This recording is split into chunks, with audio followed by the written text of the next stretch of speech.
네, 공식 선거운동 4일째 오늘은 최규진 기자와 대선 현장을 돌아보겠습니다. 자, 최 기자, 첫 번째 현장부터 가볼까요? 네, 민주당과 국민의힘 두 후보가 모두 찾은 곳 부산 경남, 그러니까 PK 지역입니다. 먼저 국민의힘 김문수 후보 소식입니다. 오늘 오후에 경남 밀양을 찾았는데요. 김 후보가 밀양 아리랑을 부르면서 무대에 등장했습니다. 직접 준비했습니다.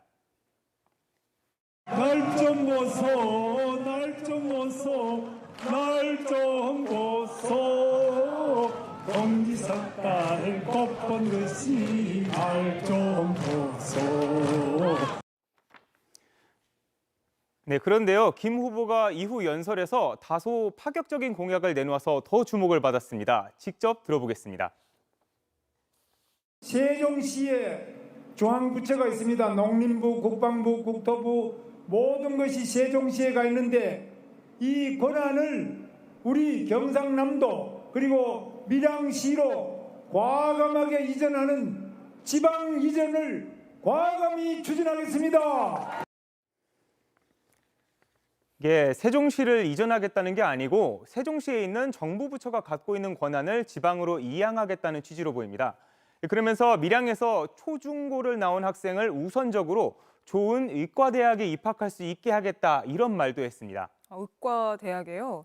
근데 이 대학 입시는 상당히 민감한 문제잖아요. 김문수 후보 캠프 쪽에 좀 더 설명을 들어봤습니까? 네, 저희가 확인을 해봤는데 일단 발언만으로는 밀양 학생만 우대하겠다는 것처럼 들릴 수가 있어서 네. 직접 한번 입장을 물어봤습니다. 그랬더니 기존에 있는 의대 지역 인재 특별 전형을 활성화하겠다는 취지다라고 설명을 했습니다. 네. 그러니까 오히려 지역 의료 인력을 양성해서 무너져가는 균형 의료를 복원하겠다는 취지라고도 덧붙였습니다.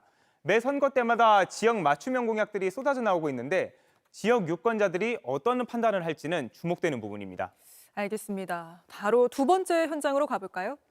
네, 두 번째 현장은 부산입니다. EOD. 네. 이재명 후보가 오늘 부산에 있었는데요. 후보 주변에 그동안 못 보던 차량이 나타났습니다. 주차장에 경찰 특공대와 폭발물 처리반, 아까 표현한 영어로 EOD 버스가 포착된 겁니다. 이 후보를 향한 테러 우려가 끊이지 않으면서 민주당은 경호원과 방탄 장비를 늘리고 있는데요. 폭발물 탐지견이 유세 전후 행사장에서 포착된 적은 있지만 이 EOD 버스는 처음 등장했습니다.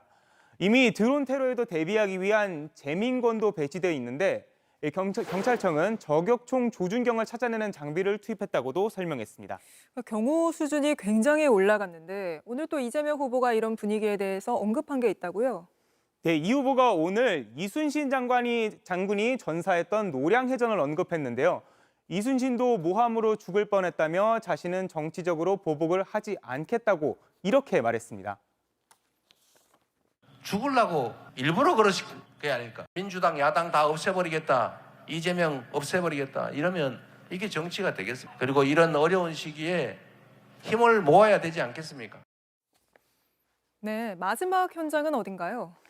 요즘 전국에서 울려 퍼지고 있는 바로 선거송 이야기입니다.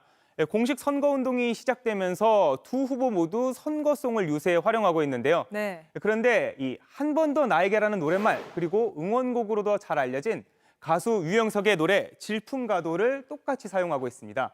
뭐 더 설명이 필요 없는데요. 직접 한번 들어서 비교해 보시죠.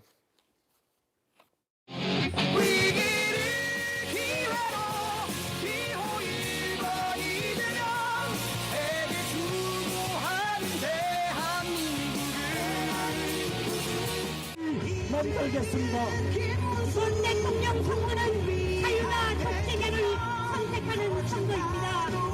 굳건한 상대 동맹이자 무력적 기습국. 이게 가사는 다르지만 멜로디가 같기 때문에 이렇게 얼핏 들으면은 같은 선거송으로 들릴 수도 있을 것 같은데 이렇게 같은 노래를 써도 되는 건가요?